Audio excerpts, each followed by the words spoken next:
Dans un futur proche et avancé, nous rencontrons Catherine Mills, une cyborg travaillant pour la Harbinger Corporation. Elle travaille à l'usine lorsqu'elle reçoit soudainement un message directement dans son esprit. Il s'agit d'images du robot connu sous le nom de S ou Study Analyzer Reprogramme présentant une anomalie au centre d'entraînement de Harbinger. Elle en informe son patron, expliquant qu'il y a eu un décompte de reprogrammation, 1,5 million, un peu moins d'une journée, un nombre totalement sans précédent. Son patron la félicite pour cela. Nous passons ensuite à une base militaire où le capitaine Damonbu demande à l'un de ses hommes, Drifter, de lui faire un rapport. Il l'informe qu'ils ont reçu l'ordre de participer à un exercice d'entraînement et que c'est assez pourri là-bas. Bush n'est pas content de cette nouvelle, alors après avoir remarqué Mills, assis à proximité, il s'approche du soldat chargé de les envoyer pour lui demander ce qui se passe, car son équipe s'est déjà entraînée les 4 dernières fois. On lui dit que ce n'est que pour 2 jours et qu'il recherche des marines ayant déjà combattu. Il n'en reste plus beaucoup. Bush n'a pas d'autre choix que d'obéir, mais avant de partir, on l'informe qu'il a été affecté à l'attaque de Mills. Elle suit Bush à l'extérieur pour se présenter et lui expliquer qu'il y a du matériel sur le terrain où ils vont s'entraîner. Elle l'observera puisqu'elle vient de Harbinger. Bush lui demande de les surveiller. Elle dit qu'elle doit les surveiller, eux et le matériel, ce qui fait croire à Bush qu'elle essaie de déterminer ce qu'elle peut économiser. Elle explique que ce n'est pas ce que fait son entreprise. Ils sont des fournisseurs pour l'armée,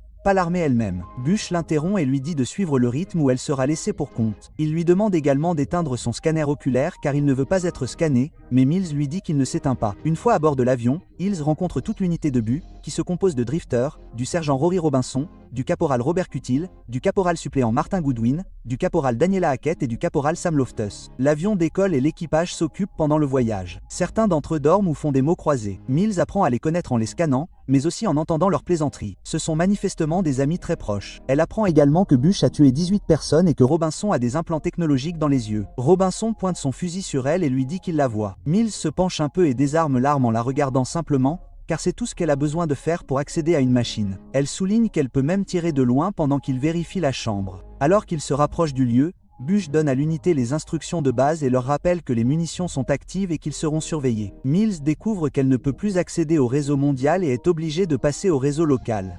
Robinson dit à Bush qu'elle a des outils comme ceux qu'il a sur les yeux, mais Bush lui dit de ne pas aller dans son cerveau. L'avion atterrit devant une vieille installation. La porte s'ouvre lorsque l'ordinateur des serrures reconnaît Bush. L'ordinateur allume également les lumières et répète un message de bienvenue. Mais alors que Bush entre, il se rend compte qu'il n'y a personne dans les parages. Cela est également remarqué à l'extérieur par les soldats qui se demandent qui va les surveiller. Lorsque Bush revient, il leur dit qu'ils vont y aller, et Mills en profite pour lui demander s'il a du soutien au sol ou de la reconnaissance. Il n'en a pas. Mills pense qu'ils sont partis du mauvais pied, mais il n'est pas d'accord.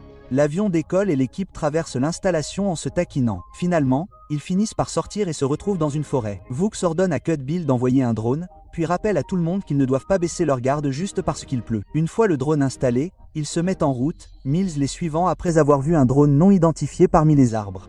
Il ne leur faut pas longtemps pour trouver l'endroit, alors ils se mettent en position, Drifter suivant Mills et lui demandant de l'aider avec son patron. Leur conversation est interrompue lorsque 3 étranges drones de surveillance arrivent et les fixent du regard. Drifter est sur le point de les viser, mais Mills l'arrête. Il semble qu'elle essaie d'y accéder. Drifter informe ses coéquipiers de cette rencontre. Hackett rapporte qu'elle les a également trouvés. Mills dit à Drifter que Harbinger a fabriqué ce qu'il appelle ses nouveaux jouets, mais que ceux-ci ont été modifiés quantiquement. Ils n'ont pas d'opérateur. Après que Drifter ait commenté le fait qu'au moins ils savent qu'ils sont là. On voit que Bush a également trouvé ses drones, mais demande à tout le monde de passer à autre chose. Quelques instants plus tard, leurs cibles d'entraînement font enfin leur apparition. Ce sont des robots très rudimentaires. Bush élabore un plan d'attaque et tout le monde se dirige vers les positions qui lui ont été assignées. Mills peut à nouveau suivre Drifter après un dernier coup d'œil au drone spécial. Après un compte à rebours, ils attaquent en utilisant des balles, des roquettes et des explosifs. Un jeu d'enfant pour des soldats expérimentés comme eux. Les étranges drones observent et enregistrent leurs tactiques et Mills décide d'en suivre un plus loin dans la forêt où elle trouve une unité plus avancée, un S.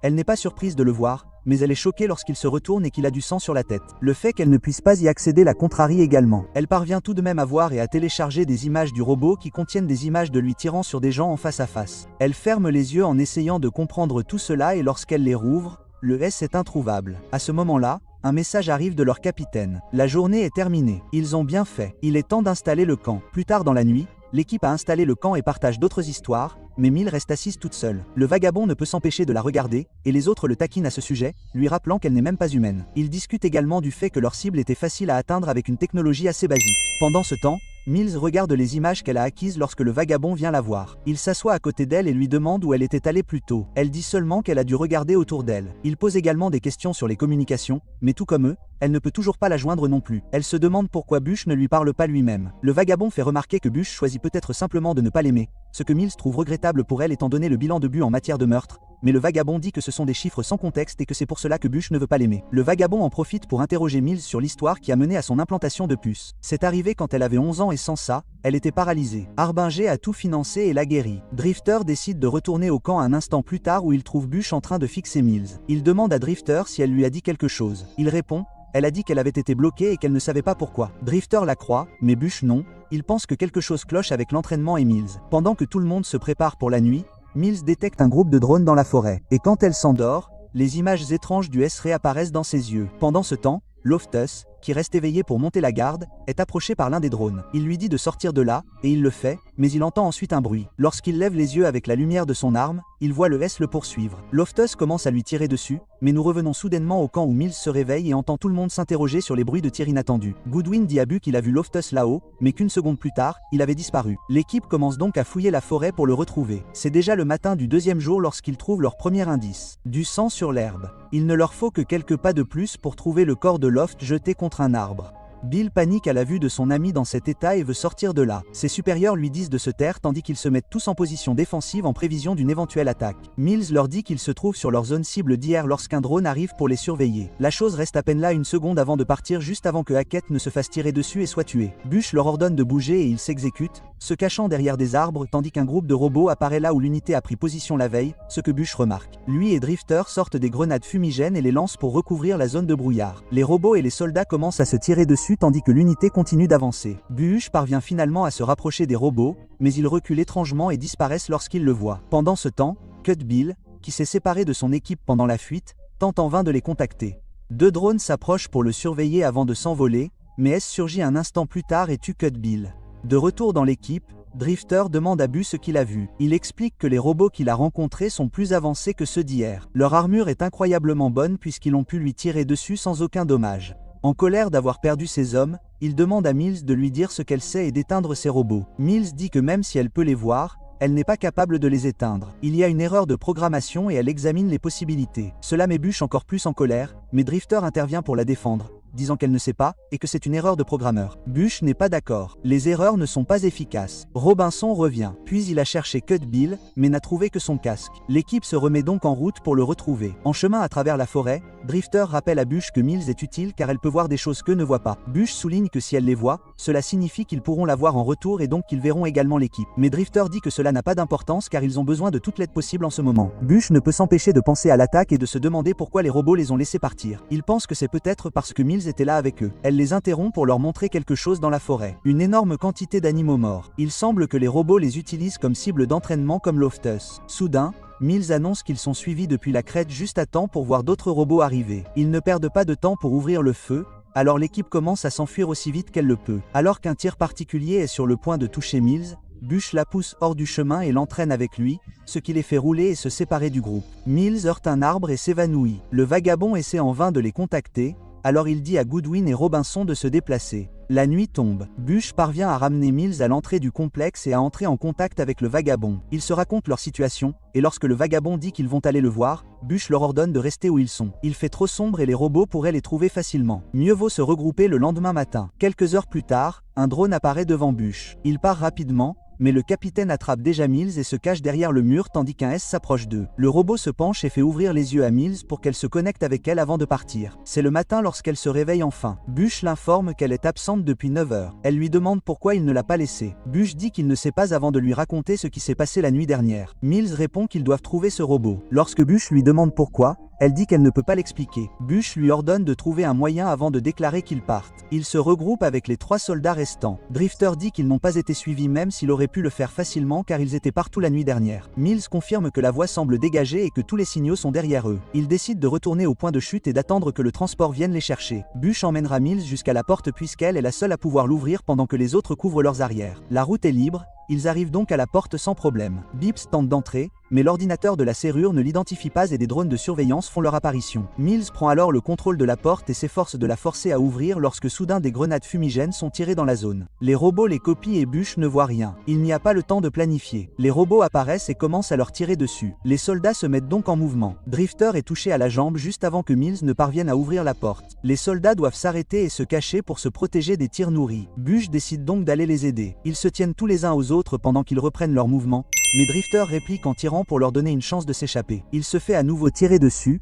alors le S le trouve et le coince. Bush le remarque et retourne le sauver. Mills le remarque également, alors elle court et les rejoint. Les robots arrêtent de tirer lorsqu'ils la voient. Elle essaie de les désactiver, mais elle n'y parvient pas. Le S se met donc en position pour ouvrir Drifter. Mills essaie toujours de désactiver l'unité, alors elle dit aux soldats de ne pas tirer. Mais comme elle n'arrive à rien, Bush tire sur Drifter avant que le S ne puisse le tuer lui-même pour le sauver de la torture. Mills pleure à cause de la perte de son ami. Bush l'attrape et l'entraîne avec lui alors qu'ils entrent enfin à nouveau dans l'installation. À l'intérieur du bâtiment, Mills hurle sur Bush pour ce qu'il a fait. Elle est sûre qu'elle aurait pu sauver Drifter parce que c'est elle qui a fabriqué ces robots. Cela n'a aucun sens, alors les soldats pointent leurs armes sur elle et exigent des réponses. Mills dit qu'elle ne sait pas pourquoi ils sont là. Les marines viennent ici pour s'entraîner, mais elle sait seulement qu'ils ont été sollicités. C'est elle qui a écrit le programme et conçu les prototypes, mais les codes ont progressé plus qu'ils ne pouvaient l'imaginer. Elle pense que si elle pouvait le comprendre, elle pourrait le contrôler, mais Bush dit qu'il est trop tard pour cela. Lorsqu'on lui demande ce qu'ils sont exactement, Mills leur répond qu'ils sont leurs remplaçants, des machines qui remplacent les soldats humains,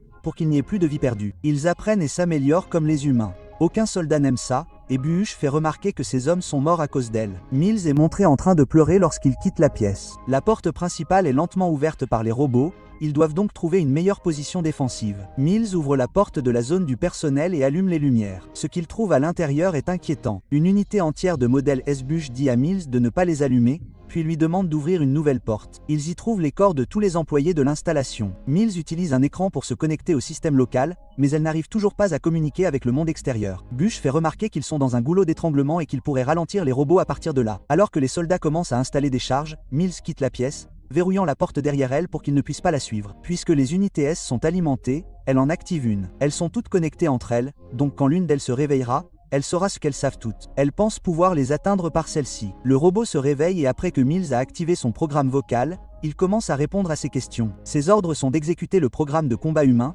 que Mills essaie d'annuler, mais elle n'y parvient pas. Il lui dit qu'il ne peut pas s'exécuter à cause d'une erreur humaine. Les sujets d'entraînement ne fonctionnent pas comme prévu, ils ont donc besoin de nouvelles cibles motivées. Alors que le robot identifie qui elle est et qu'elle n'a pas d'habilitation, Mills a une révélation. C'est le gardien S qui a amené les marines ici. Quand elle demande quand l'entraînement sera terminé, le robot dit que ce n'est pas précisé. Les soldats disent à Mills d'ouvrir la porte, mais elle n'écoute pas. Elle veut essayer à nouveau d'accéder aux unités. Elle n'y parvient pas, et le gardien S commence à activer le reste des robots en même temps que ceux de l'extérieur finissent par entrer.